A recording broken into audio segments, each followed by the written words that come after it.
Why have we not been able to stop the obesity epidemic, which has become a leading killer around the world and costs over $2 trillion each year?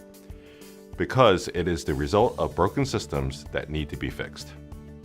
For example, if you live in a neighborhood where the stores around you are stocked more with junk food than healthy options, if you live in a neighborhood where you can't find safe places to exercise or walk, if you don't have enough money to purchase fruits and vegetables or play sports, if everyone around you is living stressful and unhealthy lifestyles, you are caught in a broken system that makes it very difficult to stay at a healthy weight.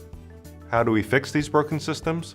Well, first you have to understand them and how different policies and interventions may affect them. That's why we are developing our virtual populations for obesity prevention, or VPOP for short. These are virtual representations of towns and cities that include virtual people moving about their homes, schools, workplaces, food retailers like grocery stores, and physical activity locations like parks and recreation centers. In a lot of ways, it's similar to the computer game SimCity. These are truly multi-scale models because they represent the biology and physiology within each person, to their behaviors, to the surrounding social networks and physical environment, to the overarching policies and economic forces. We work with a variety of decision makers and stakeholders from start to finish to ensure the models accurately reflect the system and potential policies.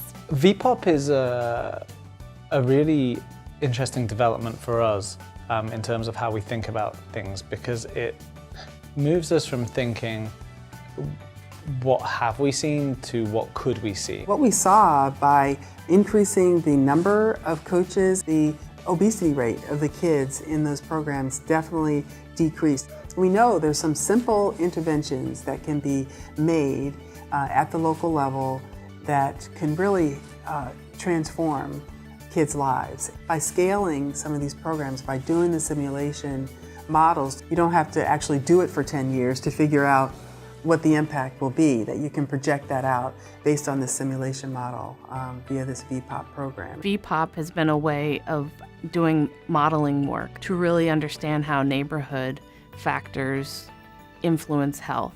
When you look at crime as it relates to individuals in at-risk areas of Washington, D.C., if you lowered crime rates and made areas for physical activity more accessible, you would see increases in levels of physical activity, and you would also see reductions in obesity. It's allowed us to think about how interventions within the community may work before we actually put forward the resources to implement an intervention.